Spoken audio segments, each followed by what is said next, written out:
अस्सलाम वालेकुम फ्रेंड्स, मैं मोहम्मद महात और आप देख रहे हैं मेरा चैनल मैथ मैक्रोस। आज हम करेंगे 9th class exercise 1.2 according to smart syllabus. तो let's speed maths. 9th class exercise 1.2 में अकॉर्डिंग टू स्मार्ट सिलेबस हमारा क्वेश्चन नंबर 1 है, identify whether the following matrices are unit matrix, row matrix, column matrix और null matrix. तो सबसे पहले तो ये जानना ज़रूरी है कि यूनिट मैट्रिक्स क्या होती है, रो मैट्रिक्स क्या होती है। तो यूनिट मैट्रिक्स वो मैट्रिक्स होती है जो जिसमें ये देखें, मैं पहले एग्जांपल लेता हूँ, उससे आपको समझ आ जाएगी।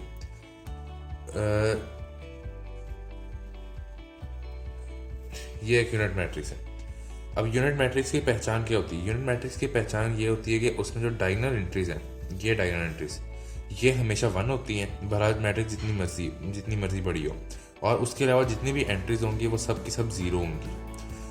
और यूनिट मैट्रिक्स हमेशा स्क्वायर शेप में होती है, मतलब उसमें स्क्वायर शेप में एलिमेंट्स होते हैं, जिसमें 4 एलिमेंट स्क्वायर शेप में। इससे बड़ी अगर होगी तो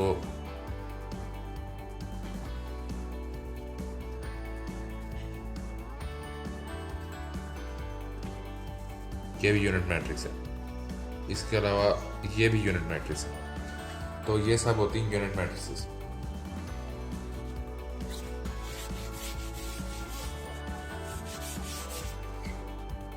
उसके बाद रो मैट्रिक्स क्या होती है? रो मैट्रिक्स जितनी भी मैट्रिक्स जिनमें सिर्फ एक ही रो हो, वो सब की सब रो मैट्रिक्स होती हैं। फॉर एग्जांपल यहाँ पे पहले से लिखी हुई है ये रो मैट्रिक्स है, क्योंकि इसमें सिर्फ एक ही रो है और 3 कॉलम्स हैं। एक रो और 3 कॉलम जितने मर्जी हो मैटर नहीं करता, लेकिन जब जिसमें रो सिर्फ एक होगी वो रो मैट्रिक्स होगी। उससे अगला है कॉलम मैट्रिक्स। अब ये कॉलम मैट्रिक्स है, अब इसमें सिर्फ एक कॉलम है, वाला रोज 3 है, इससे फ़र्क नहीं पड़ता, सिर्फ नंबर ऑफ कॉलम्स एक होना चाहिए, नंबर ऑफ रोज जितनी मर्जी हो, इससे कोई फ़र्क नहीं पड़ता। तो ये तो सी मैट्रिक्स है, ये कॉलम मैट्रिक्स है। और नल मैट्रिक्स ऐसी मैट्रिक्स जिसमें सारी एंट्रीज 0, जैसे ये मैट्रिक्स जिसमें सारी एंट्रीज 0 हो, वो नल मैट्रिक्स होती है। तो ये इसकी भी एग्जांपल यहाँ पे लिखी हुई है, नल मैट्रिक्स। तो चलें अब आगे शुरू करते हैं। तो मैंने आपको पहले बता दिया कि ये नल मैट्रिक्स है।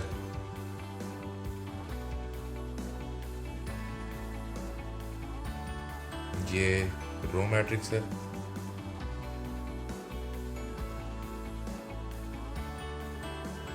और ये कॉलम मैट्रिक्स है।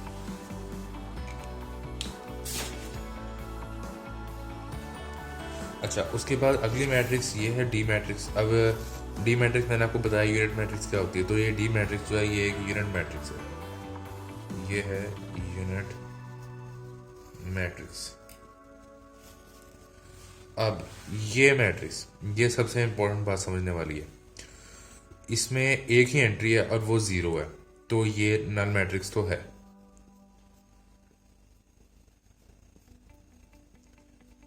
इसके बाद इसमें सिर्फ एक ही रो है, इसमें नंबर ऑफ रो सिर्फ एक है, तो ये रो मैट्रिक्स भी है।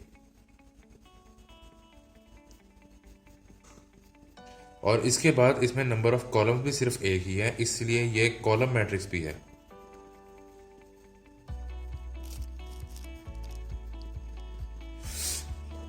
इसके बाद ये एफ मैट्रिक्स, इसमें सिर्फ एक कॉलम है, 3 रोज हैं, तो फिर ये कॉलम मैट्रिक्स है।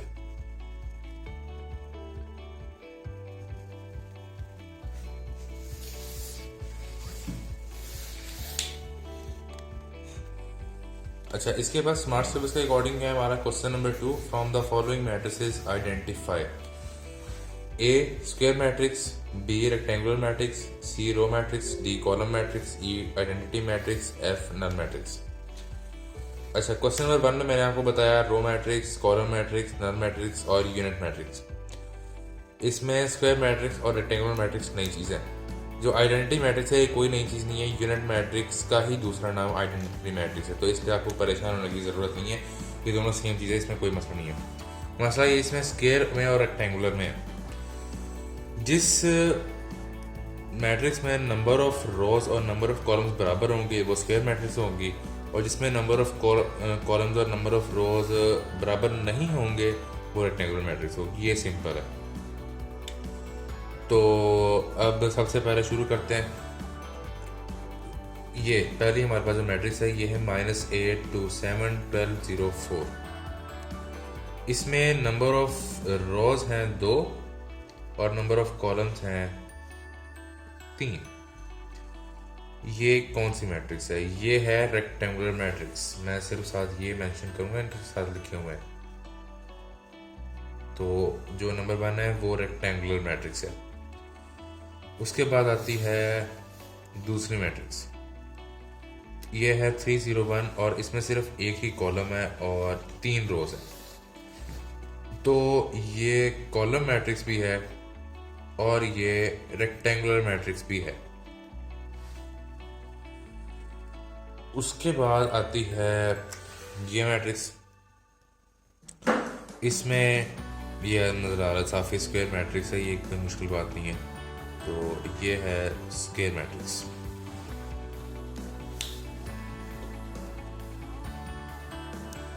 अच्छा, इसका आगे फोर्थ पार्ट ये आपके सामने। तो ये जैसे क्वेश्चन नंबर 1 में था, ये सेम क्वेश्चन है। तो ये आइडेंटिटी मैट्रिक्स भी है और ये एक स्क्वायर मैट्रिक्स भी है। तो ये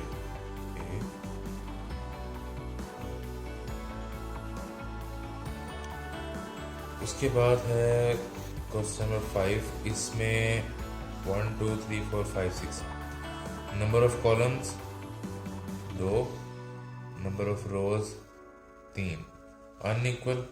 तो ये है रेक्टेंगुलर मैट्रिक्स। उसके बाद फिर आती है ये मैट्रिक्स नंबर 6। इसमें नंबर ऑफ रोज 1 है और नंबर ऑफ कॉलम्स 3 है। तो ये है रो मैट्रिक्स। तो रो मैट्रिक्स और ये रेक्टेंगुलर मैट्रिक्स भी है क्योंकि इसमें नंबर ऑफ रोज और नंबर ऑफ कॉलम्स अनइक्वल है। तो उसके बाद क्वेश्चन नंबर 2 का 7th पार्ट। इसमें नंबर ऑफ कॉलम सिर्फ 1 है और नंबर ऑफ रोज इसके अंदर 3 है। तो ये एक कॉलम मैट्रिक्स है। और क्योंकि इसमें नंबर ऑफ रोज और नंबर ऑफ कॉलम्स अनइक्वल है तो इसलिए ये एक रेक्टेंगुलर मैट्रिक्स भी है। उसके बाद 8th पार्ट है। इसमें नंबर ऑफ रोज और नंबर ऑफ कॉलम्स बराबर हैं। 3 रोज हैं, 3 कॉलम्स हैं, 1 2 और 3 और 1 2 और 3। तो ये एक स्क्वायर मैट्रिक्स है। उसके बाद लास्ट मैट्रिक्स है। इसके अंदर नंबर ऑफ कॉलम्स 2 हैं और नंबर ऑफ रोज 3 हैं, अनइक्वल है। तो ये एक रेक्टेंगुलर मैट्रिक्स है। और इसके अलावा इसके अंदर तमाम एंट्रीज 0 हैं। तो ये एक नल मैट्रिक्स भी है। तो यहाँ पर हमारा क्वेश्चन नंबर 2 ख़त्म हो गया। तो उसके बाद स्मार्ट सिलेबस के अंदर है question number 3, identified diagonal scalar and unit matrices. Unit matrix का आपको पहले पता है, यूनिट मैट्रिक्स, आइडेंटिटी मैट्रिक्स, वो मैट्रिक्स जिनमें मतलब ये जो सी मैट्रिक्स है ये। तो इस तरह की सारी मैट्रिक्स यूनिट या आइडेंटिटी मैट्रिक्स होती हैं। उसके बाद इसकी जो बेसिक है वो डायगोनल है। अब डायगोनल मैट्रिक्स क्या है? इसको मैंने आपको बताया था कि ये जो चीज़ होती है डायगोनल होती है। तो डायगोनल एंट्रीज जब भी किसी मैट्रिक्स की कम से कम एक डायगोनल मैट्रिक्स जो है वो नॉन ज़ीरो होगी, कम से कम एक, सारी भी हो सकती हैं, सारी नॉन ज़ीरो हो सकती हैं, या मतलब कम से कम कोई एक नॉन ज़ीरो हो, और उसके अलावा डायगोनल के अलावा बाकी सारी एंट्रीज ज़ीरो हो, तो वो मैट्रिक्स डायगोनल मैट्रिक्स कहलाएगी। और स्केलर मैट्रिक्स जिसमें डायगोनल की सारी एंट्रीज सेम हो और नॉन ज़ीरो हो, मतलब और उसके अलावा बाकी सब तो ज़ीरो हो। तो इससे हमें क्या पता चलता है कि हर यूनिट मैट्रिक्स एक स्केलर मैट्रिक्स भी होती है और डायगोनल मैट्रिक्स भी होती है। ये देखते हैं क्योंकि इसमें 1 और 1 सेम है और एक डायगोनल है। उसके बाद हर स्केलर मैट्रिक्स डायगोनल मैट्रिक्स तो होती है, लेकिन हर स्केलर मैट्रिक्स यूनिट मैट्रिक्स नहीं होती, और हर डायगोनल मैट्रिक्स तो डायगोनल मैट्रिक्स ही होती है, वो ना स्केलर होती है ना यूनिट होती है, ज़रूरी नहीं है। तो अब क्वेश्चन में हमारे पास है ये ए मैट्रिक्स, इसमें डायगोनल एंट्रीज सेम है और नॉन ज़ीरो है, तो ये स्केलर स्केलर मैट्रिक्स भी है और डायगोनल मैट्रिक्स भी है। मैट्रिक्स बी, इसमें डायगोनल एंट्रीज नॉन ज़ीरो तो हैं सारी की सारी, लेकिन सेम नहीं है, तो इसलिए ये सिर्फ और सिर्फ डायगोनल मैट्रिक्स है।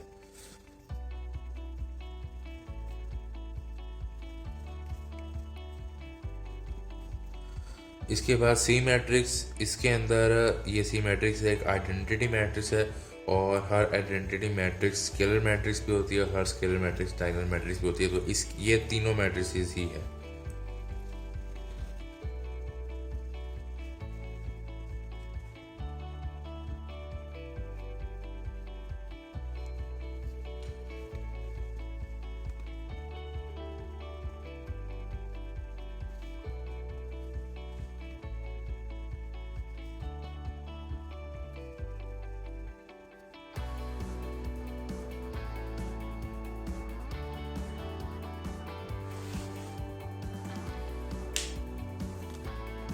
अच्छा, इसके बाद है हमारी डी मैट्रिक्स।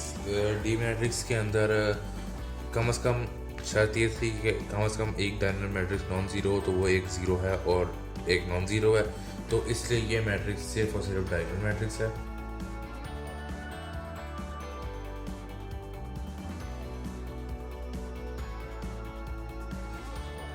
अच्छा, उसके बाद है ये ई मैट्रिक्स, ये थोड़ी सी अजीब सी है क्योंकि इसमें हमें प्लस माइनस में वैल्यूज़ आ रही हैं, तो इसको हम पहले सॉल्व कर लेंगे। तो 5 - 3 2 0 0 1 + 1 2, ये सिंप्लीफाइड फॉर्म है, जो क्योंकि इसमें सारे डायगोनल मैट्रिक्स जो है वो डायगोनल एंट्रीज जो है वो सेम है और नॉन ज़ीरो है, तो इसलिए जो ई मैट्रिक्स है वो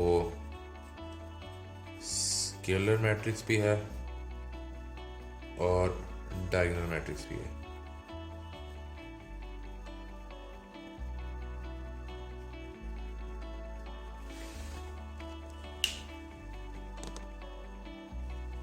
इसके बाद आता है हमारा question number 4 according to smart syllabus. पिछले तीनों सवालों के सारे पार्ट्स स्मार्ट सिलेबस में शामिल थे, लेकिन इसमें सिर्फ दो ही पार्ट शामिल हैं, एक है ए मैट्रिक्स और है डी मैट्रिक्स। तो इसमें करना क्या, हमने सिर्फ नेगेटिव मैट्रिक्स है, मतलब सिर्फ उनके साइन जरूरत देने हमारे पास नेगेटिव मैट्रिक्स आ जाएगा। तो ये डी मैट्रिक्स है, तो -d = -3 2 -4 5 -d equals -3 -2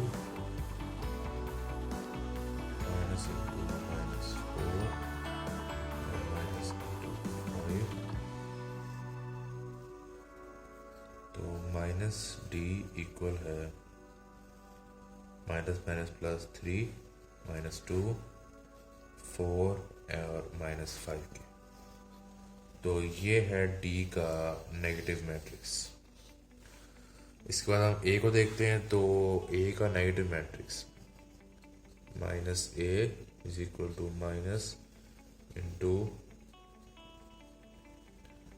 1 0 -1 -a =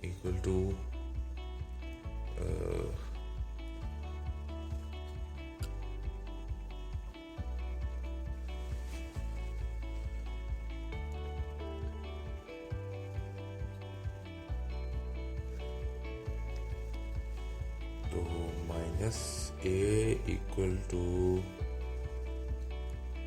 -1 0 और 1।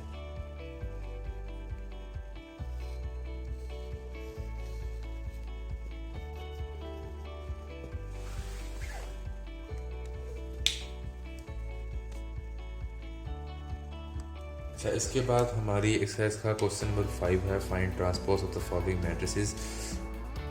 ट्रांसपोज क्या होता है? ट्रांसपोज में हम करते ये हैं कि हम जितने रोज़ होते हैं उन्हें हम कॉलम में कन्वर्ट कर देते हैं। ये मैं आपको क्वेश्चन सॉल्व करूँगा तो आपको सही समझ आ जाएगी मेरा कहने का क्या मतलब।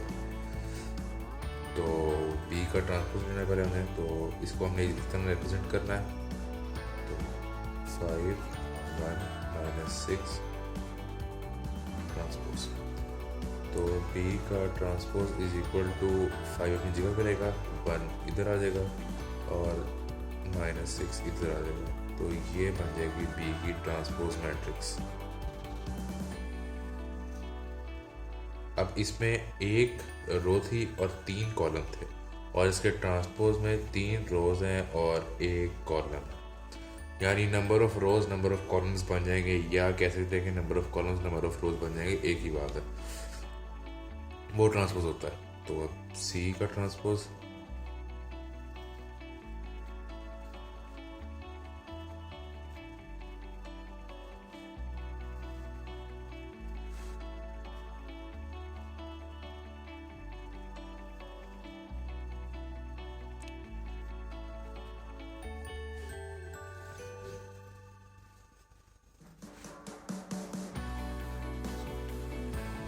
ये सी का ट्रांसपोज भी आ गया, और आगे ई का ट्रांसपोज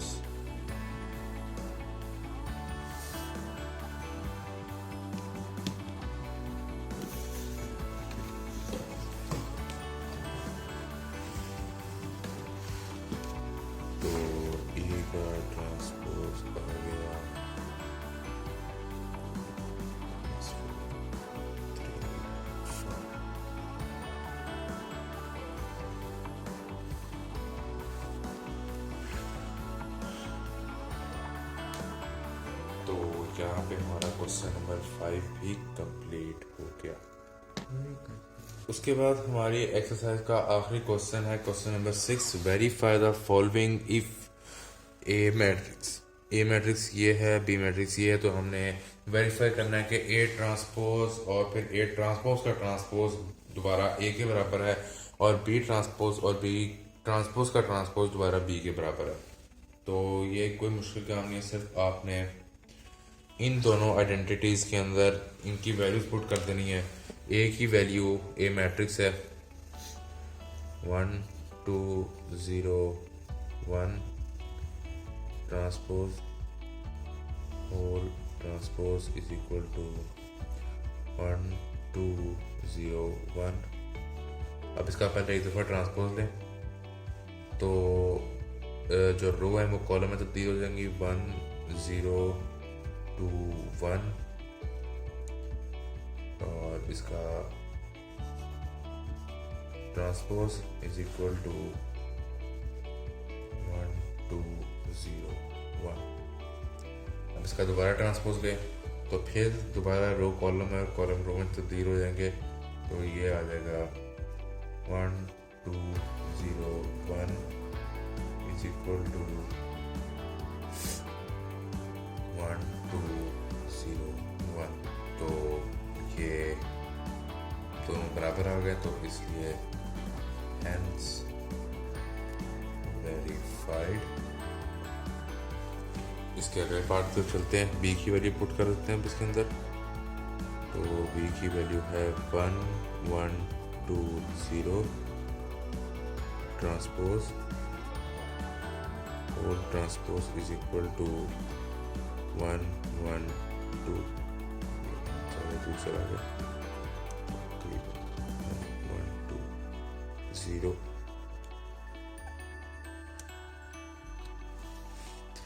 ट्रांसपोज लेते हैं इसका, तो वो जगह तब्दील हो जाएगी इनकी, तो ये बन जाएगा 1 2 1 0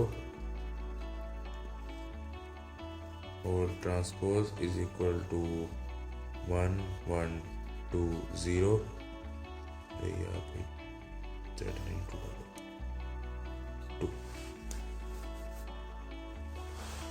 और इसका जब दोबारा ट्रांसपोज लेंगे तो फिर इसकी रो जो है वो कॉलम में और कॉलम रो में बदल जाएगा। तो 1 1 2 0 इज इक्वल टू ये वैसे का वैसे ही 1 1 2 0, ये दोनों बराबर हैं तो इसलिए हैंस वेरीफाइड। वैसे मैं आपको एक ट्रिक बता देता हूँ इसका ट्रिक ये है कि जब भी कोई आइडेंटिटी का सवाल प्रूव करने के लिए आता है तो हमेशा वो प्रूव हो जाते हैं, तो इसलिए अगर आपका कभी प्रूव ना हो तो इसका मतलब आपने गलती की है। ये कभी ऐसा नहीं होता कि प्रूव ना हो, ये बात आपने हमेशा ये सवाल करते हुए याद रखनी है। बहरहाल हमारे सारे सवाल ख़त्म हुए, तो इसी के साथ हमारी आज की वीडियो भी ख़त्म हुई। तो अगर आपको वीडियो पसंद आई हो तो लाइक करें, शेयर करें, मेरे चैनल को सब्सक्राइब करें। अगर आपका कोई मसला हो तो आप मुझसे कमेंट में पूछ लें, और मिलते हैं अगली वीडियो में। तब तक के लिए अल्लाह हाफ़िज़।